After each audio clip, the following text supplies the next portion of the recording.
lebang rom na ni phai di otor mayule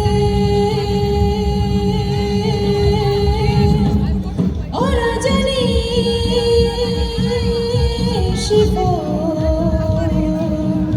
otayo le bokhoro khambala hai ko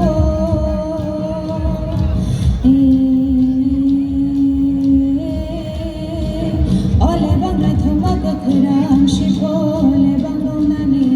phai di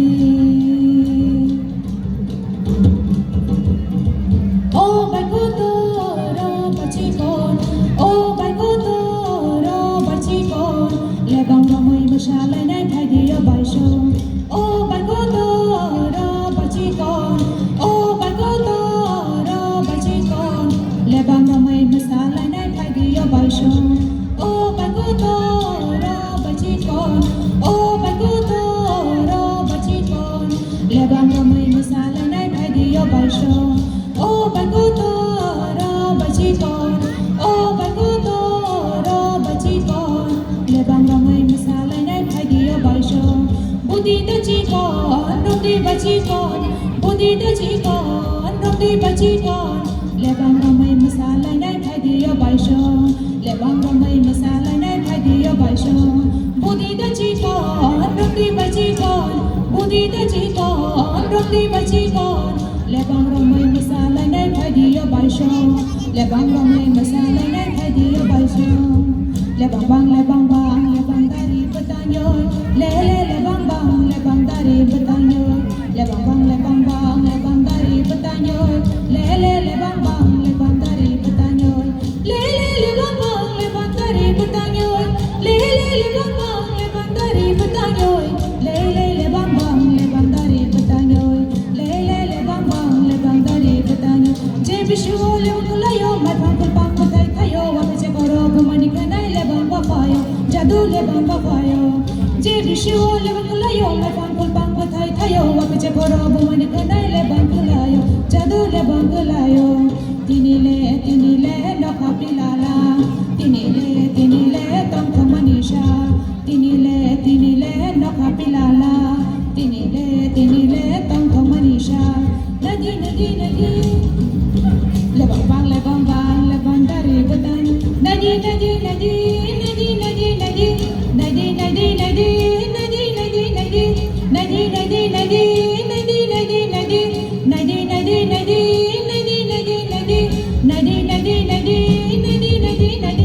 Shadri jora le bang lai ma le bang rom na phadi jadu le bang rom na phadi Shadri jora le bang lai ma le bang rom na phadi tinile na kapilala tinile tong thamanisha tinile na kapilala tinile tong thamanisha le bang dari betanyo le bang dari betanyo le bang dari betanyo le bang dari betanyo le bang dari betanyo le bang dari betanyo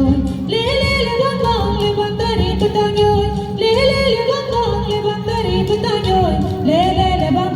bang dari betanyo le bang dari betanyo to kho ko shok shok to ling ko shok shok to kho ko shok shok to ling ko shok shok le bang ra mai masala nai khai di yo bai sho le bang ra mai masala nai khai di yo bai sho tinile no kapilala tinile tong thamanisha je bishu le bang la yo mai bang kol bang pathai thayo wa che koro bumani kanai le bang pa phayo shago le bang pa phayo je bishu le bang la yo mai bang kol bang pathai thayo wa che koro bumani kanai le bang layo jadu le bang layo ekole masha ekole bang nei ro mo la wo dadi jadu ro mo la wo dadi ekole masha ekole bang nei ro mo la wo dadi jadu ro mo la wo dadi tinile no kapilala tinile tong thamanisha tinile no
le bang bang